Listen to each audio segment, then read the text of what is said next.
Holy Gospel according to St. John, the 12th chapter.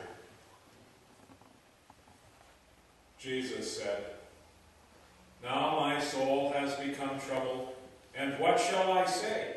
Father, save me from this hour? But for this purpose I came to this hour. Father, glorify your name." Then a voice came out of heaven, "I have both glorified it and will glorify it again." So the crowd of people who stood by and heard it were saying that it had thundered. Others were saying, "An angel has spoken to him." Jesus answered and said, "This voice has not come for my sake, but for your sakes. Now judgment is upon this world. Now the ruler of this world will be cast out. And I, if I am lifted up from the earth, will draw all people to myself." But he was saying this to indicate the kind of death by which he was to die. The crowd then answered him, "We have heard out of the law that the Christ is to remain forever. How can you say, 'The Son of Man must be lifted up'? Who is this Son of Man?" So Jesus said to them, "For a little while longer the light is among you. Walk while you have the light, so that darkness will not overtake you. He who walks in the darkness does not know where he goes. While you have the light, believe in the light, so that you may become sons of light." These things Jesus spoke, and he went away and hid himself from them. The Gospel of the Lord. Be seated.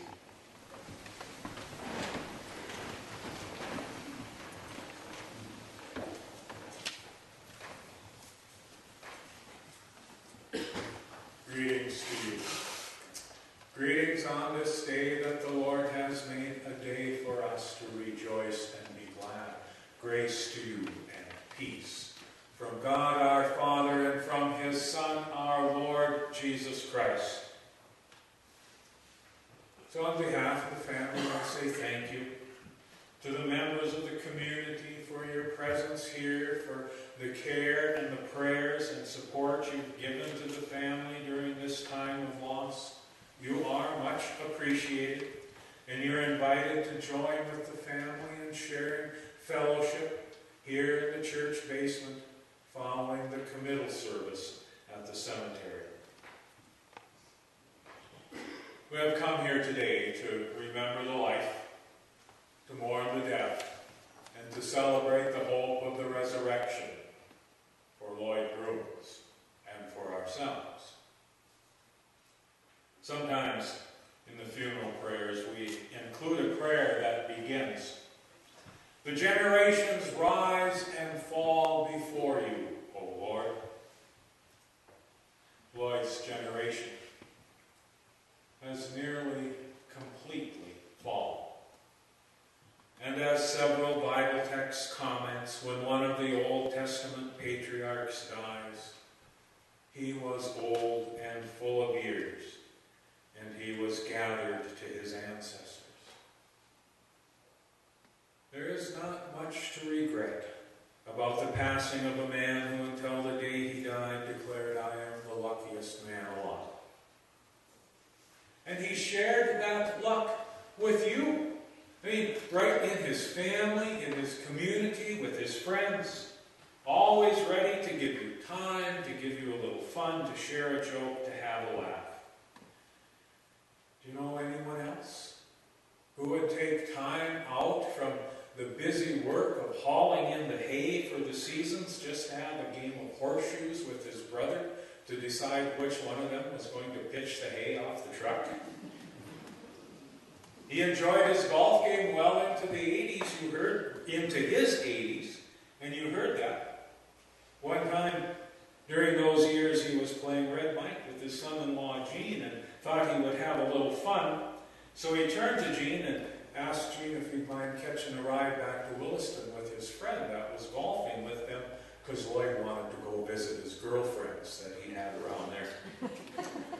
So Jean turned the tables on him and said, well, Lloyd, if you're going to visit girlfriends, old girlfriends, you probably should start in that cemetery over there.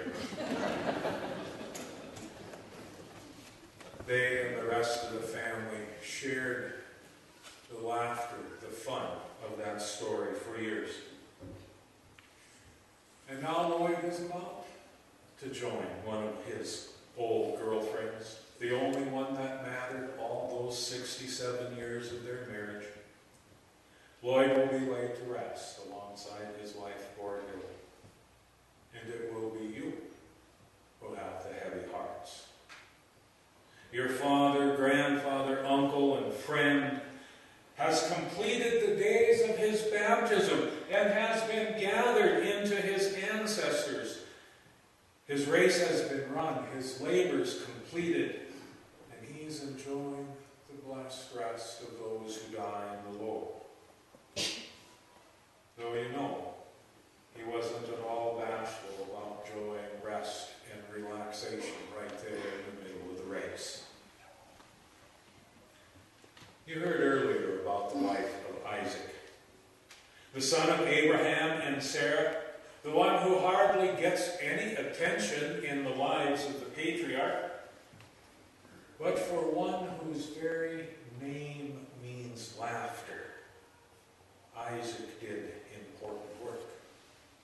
He raised crops, herds, and he dug wells. In fact, you heard how this man of laughter, immediately after receiving a visit from the Lord himself, wherein Isaac got a promise and a blessing, he went right back to work, dug a well.